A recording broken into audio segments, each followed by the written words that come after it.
With so many young, talented prospects in the system, Montreal has a lot of guys who are looking to take that next step. And in this video, we're going to be breaking down the top 3 guys that we think have a real chance at playing with the Montreal Canadiens this season. So stick around for this edition of Habs Digest. But before we get into it, a reminder that this video is sponsored by Rentals.ca, which is Canada's largest apartment hunting network. You can rent houses, condos, apartments from coast to coast.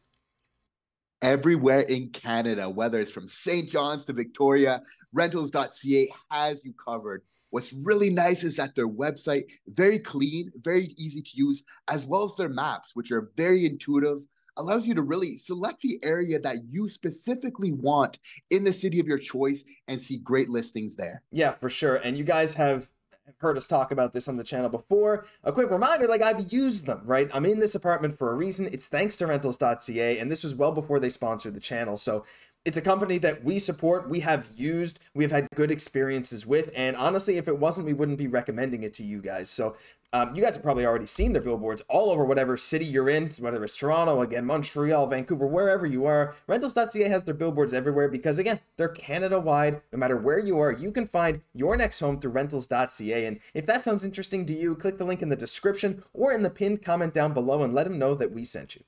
All right, Jesse, let's talk a bit about some honorable mentions first. And we're going to talk a bit about Sean Farrell and Joshua Waugh. And I know what you guys are thinking. You're like, well, okay, Sean Farrell has already played a good amount of games with Montreal.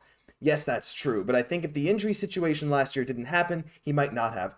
Now, Jesse, the reason these guys to me are honorable mentions, number one, for Sean Farrell, he's still a little small, a little light, and Montreal maybe isn't quite looking for his skill set on the wing at the moment. And, you know, if there's an injury, he might not be the first choice, as maybe even Joshua Waugh might be that guy on the wing that you want to take over Sean Farrell just because of his size and his smarts. But they both were, Waugh was about a millimeter, I think, from cracking this list, right? I mean, what are your thoughts on these two guys before we jump into our top 3?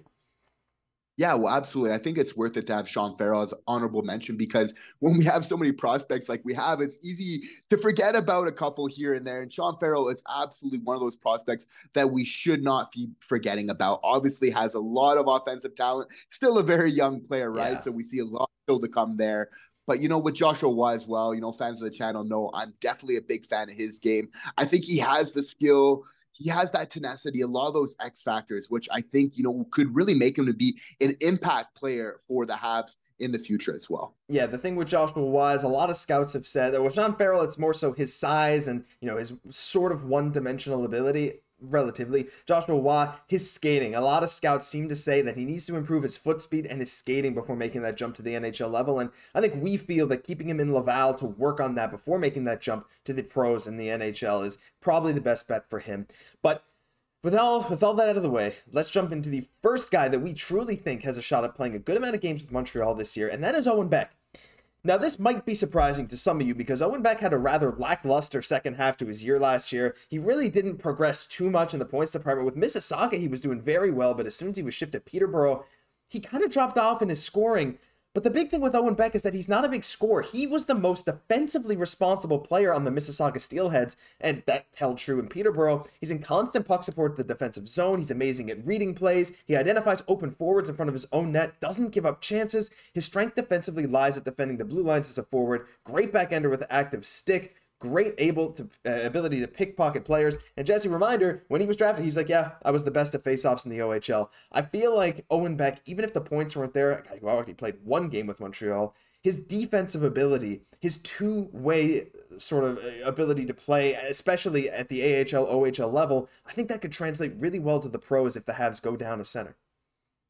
Yeah, and we could be seeing him sooner than later. You got to feel like the whole Christian Dvorak situation obviously affects, you know, where he's going to be playing next season quite a bit. You know, I think if Christian Dvorak's gone, there'd be a world that we're seeing Owen Beck as our 3C to kind of start the season. And like you said, Josh, you know, not having the best offensive year last year, you know, only kind of getting those 7 goals, you know, 25 points, you know, 30 games, you know, a little bit of a downgrade than the year previously. But for me, just seeing the eye test of seeing him at Habs training camp last season, he looked like a very smart player who also has very good offensive capabilities, who's able to kind of hold on to the puck, have good vision.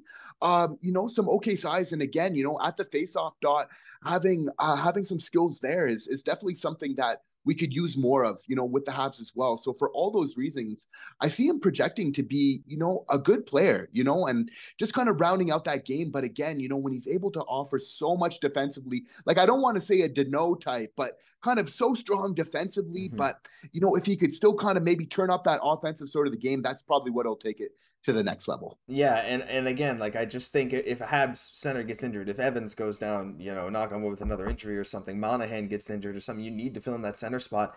I feel like his skill set is maybe the most NHL ready of any Habs center prospects that aren't currently on the roster. So I just feel like his ability to make that jump as a center as opposed to someone like a winger like Joshua Roy just makes a lot of sense.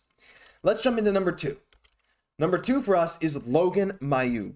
Now, Logan Mailloux, of course, hasn't officially been cleared to play in the NHL, but he will. He's going to be playing in the AHL with Laval this year, and boy, is he an offensive star. In the OHL, 25 goals, 28 assists for 53 points in 59 games, and over a point per game in the playoffs with a goal every 3 games, roughly. He is just a monster on the defensive end. He's tall, he's big, he's muscular, and he has one of the best shots that we've seen in years, really, from a defensive prospect. Like, when it comes to the draft years, just before, just after him, he is right up there with the top level of shots. The elite of the elite, as you see here. His one-timers resounding. The velocity he generates is remarkable, and his execution is unique to him. He only needs as long as it takes him to pull all his weight on his right leg, and hey, then you're done for. Jesse, Logan Mailloux fills that sort of need of depth on the right side of the Habs D-man, which is now kind of filled by Jonathan Kovacevic, sometimes a left-hand D in Jordan Harris, Justin Barron.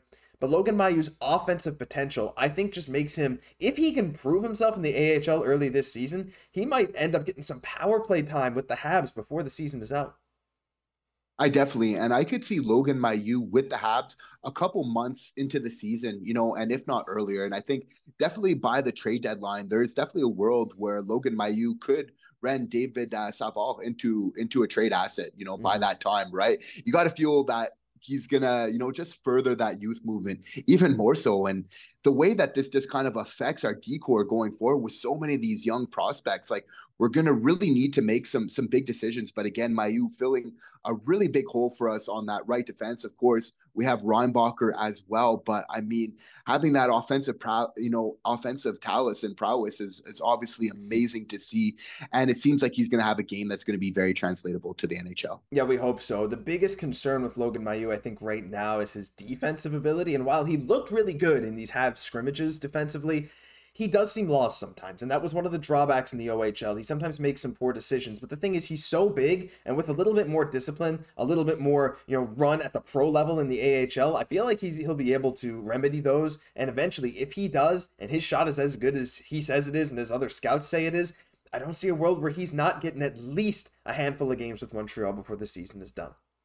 But the final guy, Jesse, I mean, it's no surprise who it is. Now, he doesn't have the chance to make the Habs as soon as these other guys.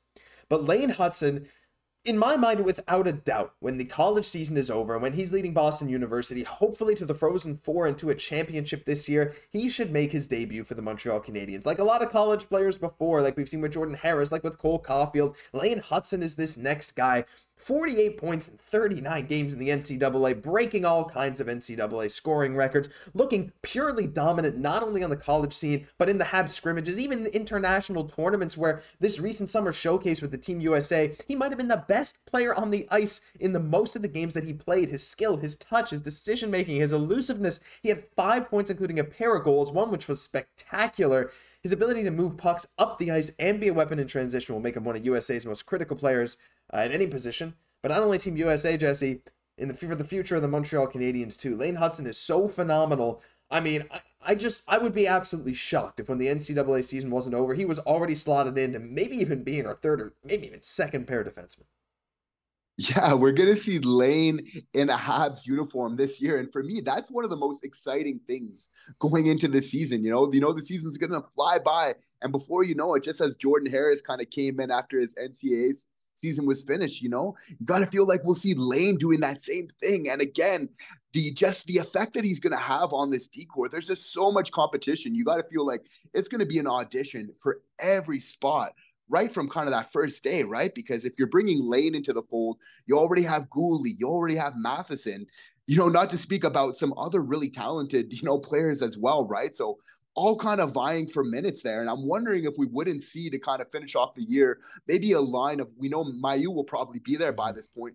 Will he be paired with Lane? I know two very offensive guys, but maybe the size of Mailloux might work out well, right? So maybe we might see something at the end of the season like Matheson, maybe Harris kind of going up, Gould, Barron, Hutson, Mailloux. But just the way that these young guys are coming in really affects the whole lineup. And, you got to feel like something's got to give, because you got to feel like Harris or Xhekaj would much better fill kind of that 3C spot on the left rather than having Lane, Guhle, and Hutson. It's just not enough minutes to go for these talented players. So I feel much more likely we'd keep a Xhekaj, we keep a Harris, who would be a very good third pairing defenseman. But what do we do with these other ones, right? Matheson, he's been so great, provides a little bit of that presence, which we need on our decor that's so young.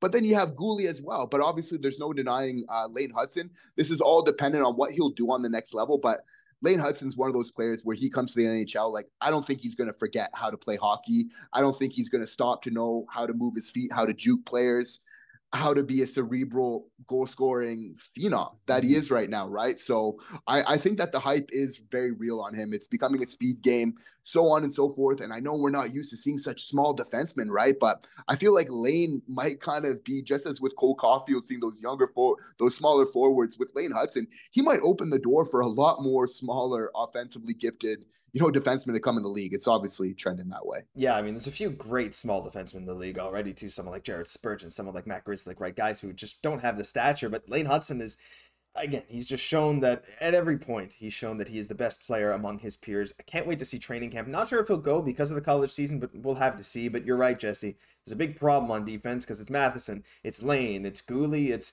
Xhekaj, it's Harris, and then you have Savard, you have Barron, you have Kovacevic. It's just, I mean, there's more than I'm also forgetting with Mailloux, like we just said. So there's only 6 spots every single night, and we have about 8 or 9 guys who are fighting for all those spots. It'll be a bit stressful, I'm sure, for management. It'll be a bit stressful for us seeing who is and who isn't playing. But at the end of the day, we're going to see Lane Hutson and Logan Mailloux suit up for the Habs this year. I'm willing to almost guarantee it. That'll do it for this news edition of Habs Digest. If you enjoyed, leave a like, comment, subscribe to the channel. We're on the road to 10,000. We really appreciate your support. I'm Josh Gosse for my co-host, Jesse Poirier. We'll catch you in the next one.